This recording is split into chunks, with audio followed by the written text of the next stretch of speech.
I enjoy my womanhood. And how much women have the guts to enjoy it?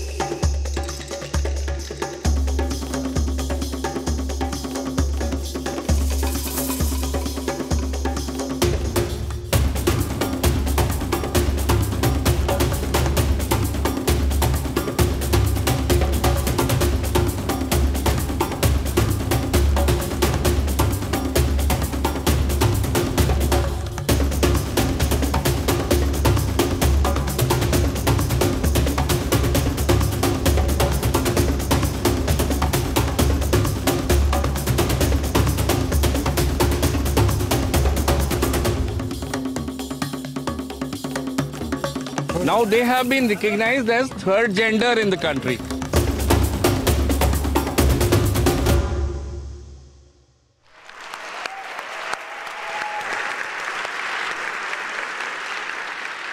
Well, hello everyone. My name is Barkha Dutt. I'm from India, and I'm here to talk to my beautiful, vivacious, resplendent friend, also from India, Laxmi Tripathi, one of our country's foremost transgender activists, and an outspoken feminist, and also really a force of nature, which makes my job in the 15 minutes I have here really difficult, because usually the job of a moderator is to draw their guest out. I have the opposite problem today. I have to contain this thunderstorm into these 15 minutes. So let's get started. Namaskar, and thank you for having me over here. And it's a wonderful gathering. And Tina, you are yourself a goddess. Love you.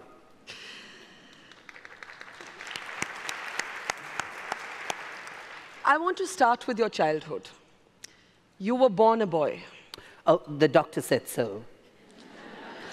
Technically, you were born a boy. Doctor said so. The science is made by human. To make mistake is human, so it's okay. Lakshmi, you make light of it today because of where you've traveled to. But your childhood was not easy. As a boy, you were made fun of, you were mocked, you were ostracized, and you were sexually abused. Yeah. Talk a little bit about that. See, normally people always ask me this question, and it is thousands of times I've answered this question, that when did you know you were out? I said, I came only once out from my mother's womb, and I was out. And then the world made me realize that I was different, but for me, I was a normal child. Only the thing which was in me that I had enjoyed, and I still enjoy, the femininity of nature which is there in me. Technically, what science said, science was made by humans, okay? But our culture and culture across the ancient culture, even over here on this motherland, gender has been described so many types, but we boxed it into male and female. But you know, and I will talk a little bit about that segregation, that stereotyping, that labeling. But to be sexually abused, you are on record saying every man I knew at one point sexually abused me. Yeah, because my femininity, it was not about me. It was my femininity which was abused under the patriarchy of this manhood. And everybody thought that I was only a sexual toy in their hands. And that was suffocating till the day when I learned to say no. And as a woman, I really admired that I got the power to say no. And from there, the whole journey of Lakshmi completely twisted, and I became a completely different person.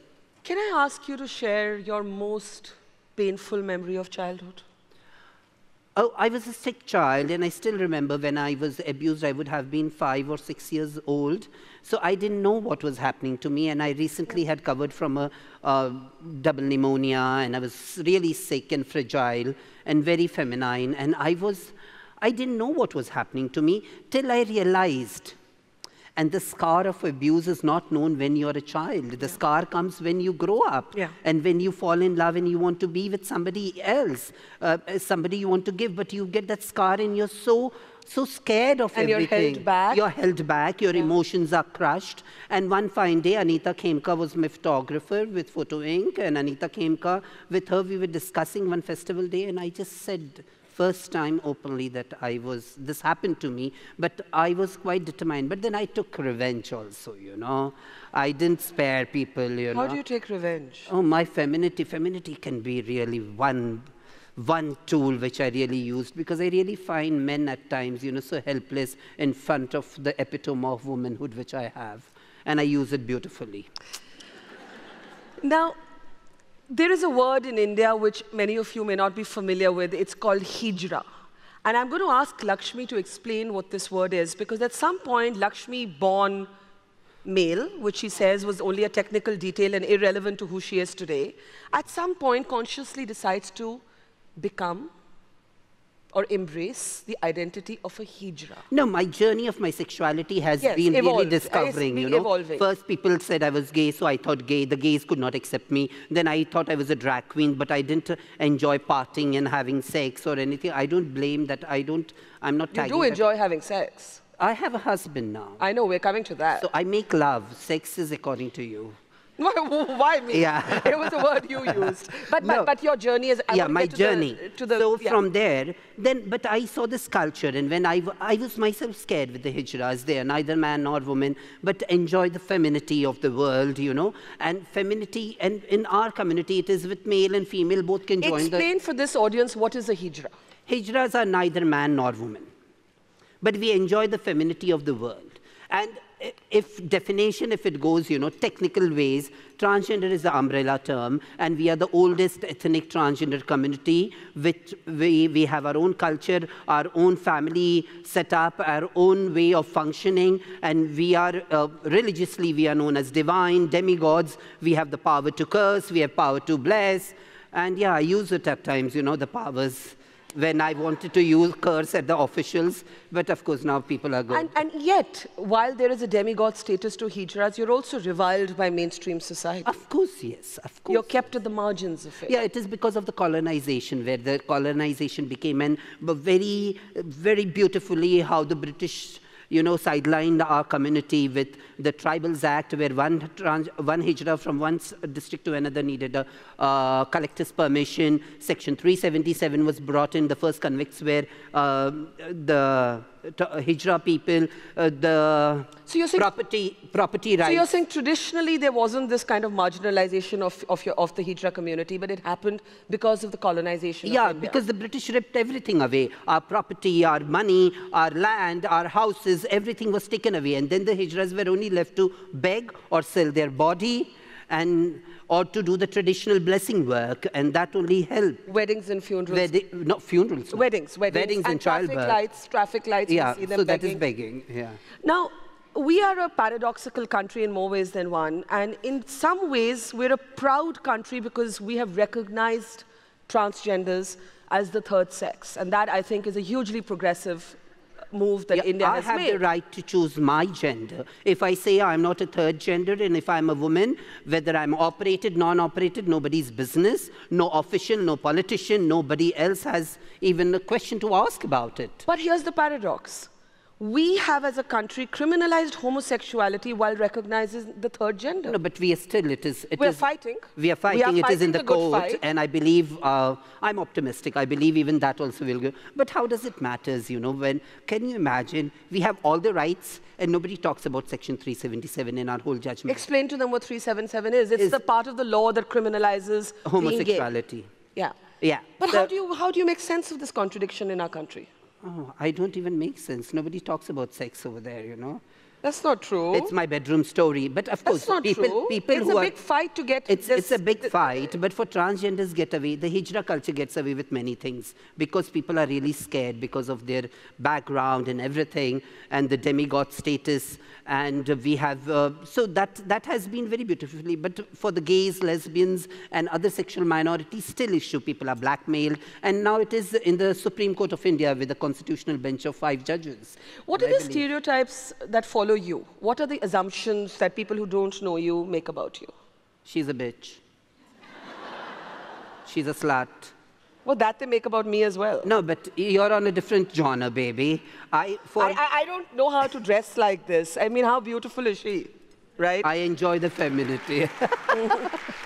See, I always say you should love your own soul. You should love the woman within you, because India or across the world, our society has never taught women to love themselves. And I had that ability because I rediscovered the woman of my soul, and I discovered it so beautifully. And I just love dressing up. Oh God, it's so fun shopping, sari. Oh, the red lipstick. How long did it take you to dress 11:30, I called Crane and said, oh God, I have to be in time. So 1 hour, or at times it can be 15 minutes.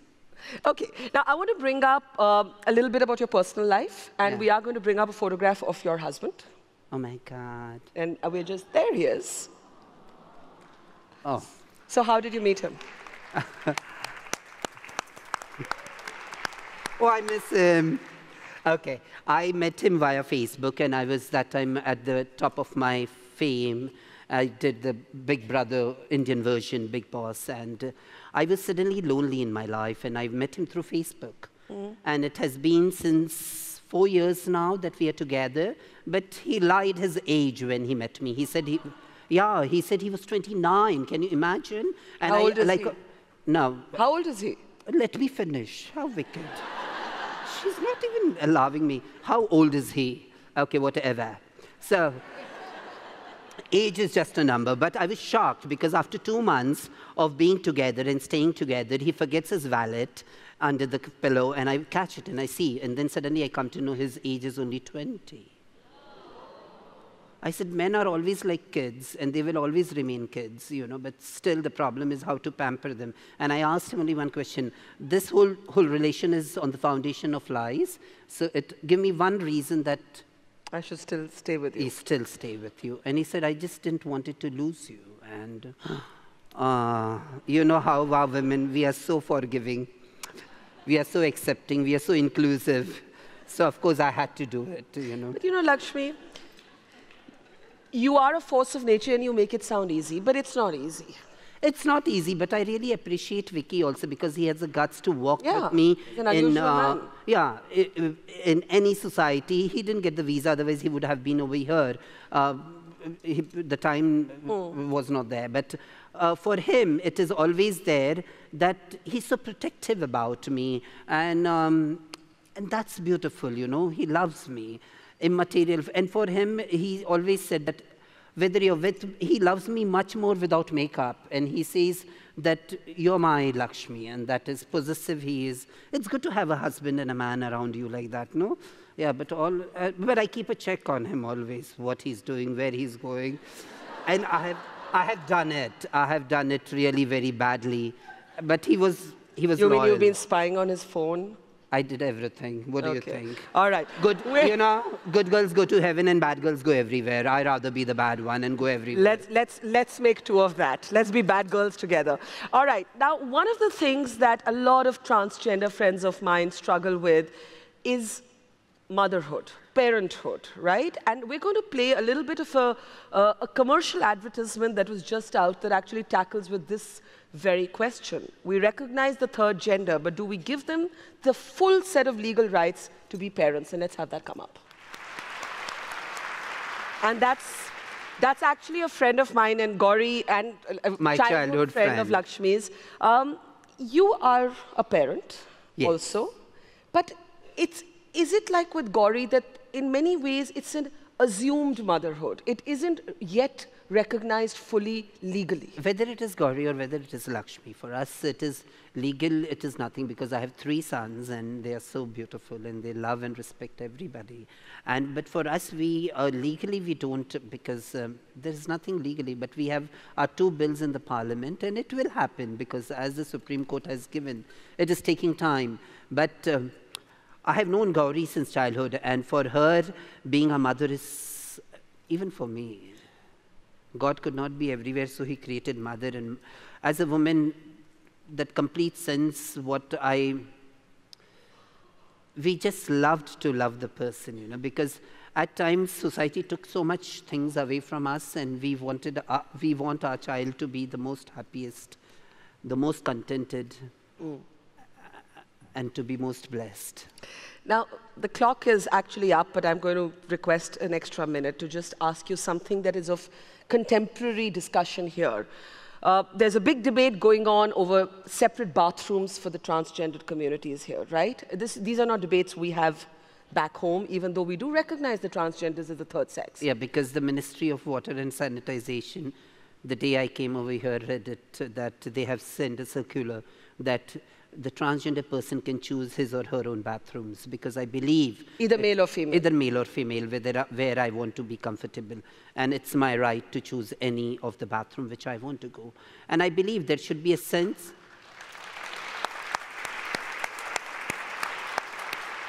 Instead of more dividing the society on the name of gender, rather we should have and we should create a society where there should be acceptance. And if I have accepted my womanhood, and I have always traveled across the world and I never went in a male's bathroom, it was always a women's bathroom. So you don't feel the need for a third separate bathroom? You give the constitutional rights, you give the right as human, you consider them human as equal to you, any man and woman. Because what is the biggest, saddest thing in this world is this feeling of being unloved, which my sisters feel across the globe.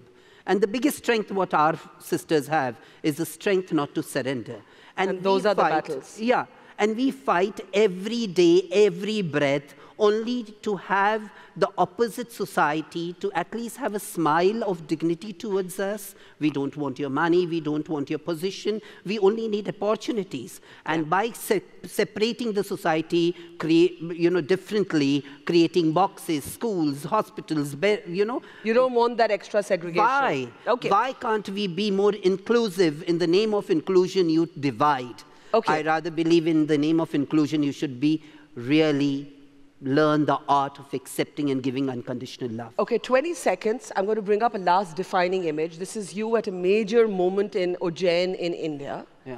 And we're just going to have that image come up as you talk a little bit about this paradox of the great strength that you have, but that so many people of your community don't have economic livelihood, are often pushed into the sex trade, do not know how to branch off on their own. Quickly, we have to have I believe the new Supreme Court judgment which came in 2014, and then afterwards the two bills which are pending, and there are 12 states in my country which have transgender welfare board. Rome was not built in one day. Things will change, and I believe that change is inevitable, and the society has to learn. But in this present scenario, where the political leaders, to policymakers, to big industrialists, the way they are playing gender politics, where they are not even accepting from where they have come, their own women, their own mothers' rights, they are killing, Now, it's at times I find it bleak, where transgender you can't find it bleak. If you lose hope, all of us will. No, I don't lose hope. I say we all have to come together as women, not only women, as feminine strength, womanhood together to fight the battle together. So more power to you. Let's have a big round of applause for Laxmi Tripathi. Thank you.